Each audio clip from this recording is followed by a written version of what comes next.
Now, this is a video I've created about reading in French, how to approach a French text.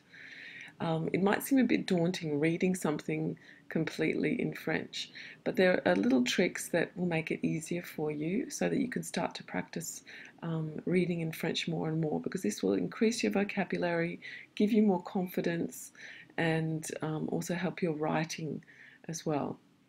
So when we're looking at a French text, obviously the first thing to look at is the title. Je suis devenu australien, and this links to who is speaking. So this gives us a clue for the audience of the text, and it'll prepare you for what you're going to find in the text, which will make it easier for you. So this is Jeremy. He's 11 years old. Il a 11 ans. And he's telling us, his name gives us a clue that he's a French Jeremy, because the IE instead of the Y. And the article is giving us a clue that he became Australian. So the next thing that we look at, and his age also gives us a clue to the audience. So this magazine is for 11 and 12-year-olds. So we're getting an 11-year-old's perspective on how he became Australian. Okay, what are 11-year-olds interested in? Okay, they're interested in animals. So we've got a baby kangaroo.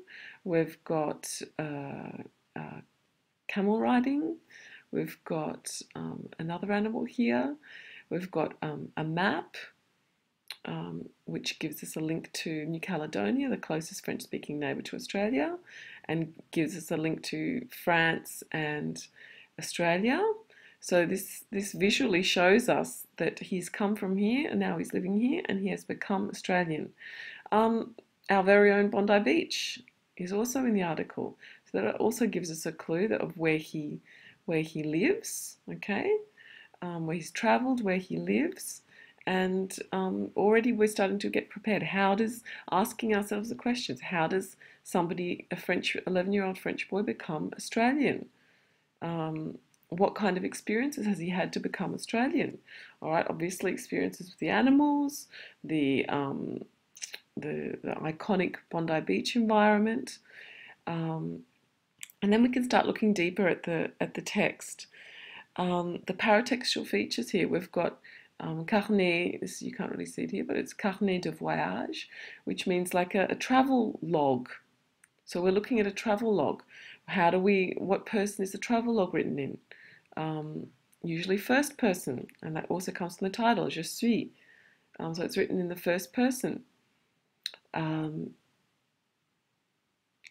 here we have l'Australie présentée par Jérémy.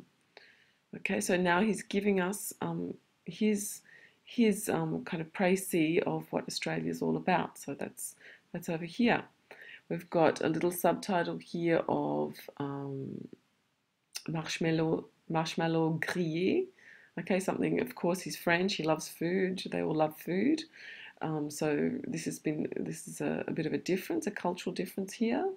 Piscine près de mer.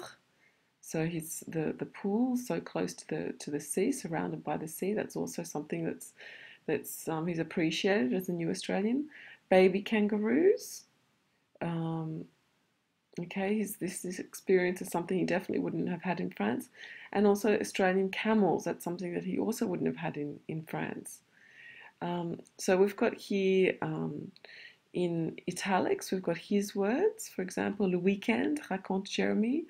On va souvent faire du camping avec notre van. J'aime bien parce qu'on joue dans la nature, on se fait des cabanes, mais je n'aime pas trop dormir dehors parce qu'on a froid. Et on fait de trop grandes marches de 3 ou 4 heures. Par contre, j'adore faire griller des marshmallows sur le feu de camp qu'on fait le soir. So little details about his everyday life. So the article suddenly becomes much more accessible to you when you break it down, when you look at the audience, when you look at the purpose of the article, which is to show how he has become one of us. And again, you're thinking about who is speaking, you're getting visual clues, and you're picking up language that is familiar to you. For example, here, ici on porte des uniformes. So uniforms. So that's one of the differences between the countries, the uniforms. Something about the Hémisphère Sud, the southern hemisphere. All right. So we've got vocabulary bébé kangaroo.